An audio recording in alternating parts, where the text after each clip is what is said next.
welcome to a brand new episode of Artsy, Fartsy, Immigrants, and today I have a very big question for you. Why is Tatort Germany's most popular crime soap opera? For those who might not know what that is, which I'm assuming everyone outside of Germany probably doesn't know, is Tatort, aka Crime Scene, is Germany's longest running and most popular police procedural television drama, airing Sunday nights on ARD since 1970. That's wild. Known for its 90-minute format, the series features rotating teams of detectives in different cities across Germany, Austria, and Switzerland. Okay, so I just immediately take back that if you're outside of Germany, you don't know what that is, because clearly you do. If you're in Austria and Switzerland, that is. I actually have a handful of friends here in Munich in the television and film industry. They have either directed and or written or shot a few different Tatorts. It's a very big thing. It's like when you go to New York City to pursue acting, like sort of a rite of passage, going to New York and shooting Law and Order SVU or Criminal Intent. It's kind of similar to that. You know, like every major actor you've ever heard of in your whole life have done Law and Order episodes. So I have a feeling it's kind of like that here too for Tatort. The structure of the show is basically an anthology series produced by regional broadcasters, meaning different Sundays feature different detectives and cities. Oh, see, now that's interesting because I do know that each episode is the length of a film. Like I know that it's about 90 minutes long, but I didn't actually know that every different Sunday it's a different city. I thought it's like a series of one city and then they move on to another one. So the fact that they rotate, that's kind of cool. They'll do like Münster and Cologne and Berlin, with over 1,200 episodes. 1,200. It is a massive cultural phenomenon, drawing millions of viewers every week. This is what I mean. Like doing Law and Order in New York, I mean, especially in the early 2000s or the 90s, is the closest thing that I can think of comparing film grads getting into the business here in Germany. And they end up somehow working on a Tatort. It's crazy. I actually, funny enough, I kind of did too, in a very minimal way. I had two friends who wrote one. They wrote a couple, but I mean the one I worked on. They had two friends who wrote the one that I worked on, and another friend who is the composer of the soundtrack for that episode. And I guess there were one or two songs that needed English text, so I wrote the lyrics. The episodes typically focus on murder cases. No way, and are known for realism and addressing current social issues. I have to break it to you. So the only episode I've ever watched is the one that I worked on. Oopsie daisy. But, you know, the visuals were very good. It was, you know, well written, well directed, and the music was phenomenal. The show is famous for its iconic opening sequence, the Tatort Vorspann.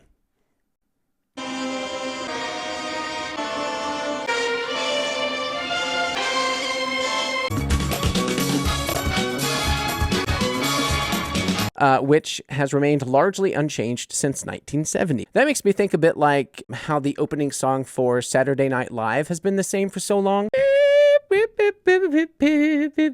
Tatort Crime Scene is considered Germany's most beloved crime soap opera. That's an interesting difference. It's not just a crime procedural, it's considered a crime soap opera. Airing every Sunday at 8:15 p.m. on ARD, it serves as a unifying weekly event for millions, often watched with family, friends, or in local pubs. I remember there's two shows that became such a religion for me every single week. I wasn't going to miss anything for these shows. One was Breaking Bad. We were shushing people after the commercial would end, you know? The other show was Game of Thrones. Game of Thrones was the one that they would always play at every single bar. And I'm talking every single bar in New Orleans every single Sunday night. It is often cited as a mirror of German society, reflecting current affairs and social issues such as immigration, terrorism, and corruption, which sparks discussions. You're routinely watching it. It feels like an event. You're there every week for it. Your friends are all connected to it. It's that water cooler sort of thing. And then it's also touching on current topics, staying relevant. That's important, you know, because then you also have like this challenging, divisive conversation. You know who to invite or not invite to your next birthday party. Tatort is produced by different regional state broadcasters, which brings unique local flavors, accents, and at times humor to different cities. The series uses a rotating cast of over 15 distinct detective teams, allowing viewers to choose their favorite. Rather than relying solely on high-speed chases, Tatort focuses heavily on character development and the personal lives of the investigators. For me, what really grabbed me detective-wise that also involved their private life so much was True Detective. Only season 1, mind you. And that's still my favorite season of television just ever made. Miroslav, I want to say Nemec, it could be Nemec, sorry Germans, and Udo Wachtfeitel.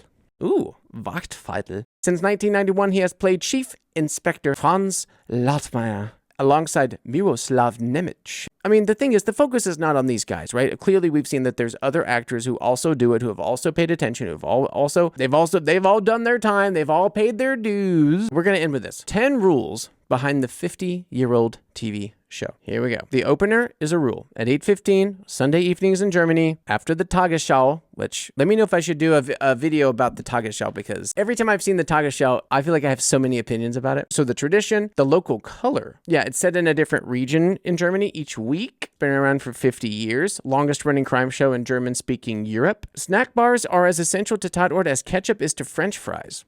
Excuse me. While the American officers in the CSI series, I called it, I said it already, I mentioned CSI and Law and Order. Way ahead of you, Deutsche Welle. While the American officers in the CSI series, which, by the way, also mixes up the locations, even if there are only 3. Yeah, CSI does it too, even though it's only 3 places, Miami, New York, and Las Vegas. Discuss their cases in bars, their German colleagues go to the local snack bar to talk. From Bratwurst to fries and for beer, none of them seem particularly interested in staying healthy. Deutsche Welle, you sassy little bitch. You're sassy, Deutsche Welle. Who do you think you are? I love it. Let's get cocktails. Das Auto. Apart from the snack bar, the Tatort detectives also love to think through their cases by chatting in the car. Germans' favorite means of transportation. Karl Friedrich Böhne, the arrogant and overly intellectual pathologist in Münster, drives a sports car. Clara Blum from Lake Constance prefers a Freddy Schenk from Cologne. So they're just listing all the cars that the detectives have. Das Auto is not just a part of the German soul, it's also a window into their souls. Calm down. The Tatort detectives are a colorful bunch. None is like the other. Most, however, are more anti-hero than hero or heroine. Heroine. I hate that it's pronounced the same. They tend to be single parents working through failed relationships, not unlike their colleagues in Swedish crime series. If you're in Europe and you ever come across just some random Swedish film or some Swedish crime show, drab, dark, gray, everyone's got a drug problem, everyone smokes cigarettes, and everyone's doing custody battles with their recently divorced partners. No wonder you put your whole life into work. You got nothing else going on. They have crooked teeth and bulging bellies. This article sounds like it was written by the ex-wife of one of the actors. It's really sad, actually. They've all got bad teeth and they're fat, and they have an embarrassingly awkward gait, like gait, like a weird just a big awkward way of walking when chasing after speedy suspects on foot. Everyone messed up their marriage, they lost their kids, they're fat, they got bad teeth, they can't run right. I'm like, dude, do you hate this show? It's immediately obvious that these characters would never turn up in American, French, or Italian crime shows. What? Where the detectives tend to resemble models and athletes. Deutsche Welle, you are one sassy little bitch today. Female detectives are well respected on Tatort and make up about half of them without an official quota ever being introduced. Without an official quota, can't you count them up? Watch the show and count how many female detectives there are. This is the weirdest article I have ever read in my life. Investigation teams are often male-female duos. Alrighty tidy. Twitter frenzy. You shouldn't be surprised to see a recurring trend on German Twitter each Sunday before or at 8:15. As the old school jingle sounds, the frenzy breaks loose. So people who like the show go on Twitter, they jump into the hashtag and engage. That's the same for literally every single popular show. So that's, okay. But do they also have crooked teeth and big fat bellies? What's going on here? It was during the 2006 Soccer World Cup in Germany that Germans started the practice of watching sport events in large groups. They even gave it a word that sounds like it's borrowed from English: public viewing. Those are English words. Weird article, dude. Like a football match, Tatort's been enjoyed in pubs for many years. They drink, they speculate who's going to do it. Yeah, like I was doing with Game of Thrones. Exactly. Okay, cool. Social dimension. Produced by public rather than private broadcasters, Tatort is not purely about entertainment, but also about encouraging dialogue over current social issues. German talk show host Ann Will has a broadcast slot just after Tatort and sometimes picks up a topic related to the episode. I remember when Walking Dead was like popping off on AMC, and they kicked off a talk show about the episode called Talking Dead that came on right after, and that was really cool. Final thing, and then I'm going to let you guys go. Facts have to be checked. That's not only true about the facts in Tatort, which aren't always true.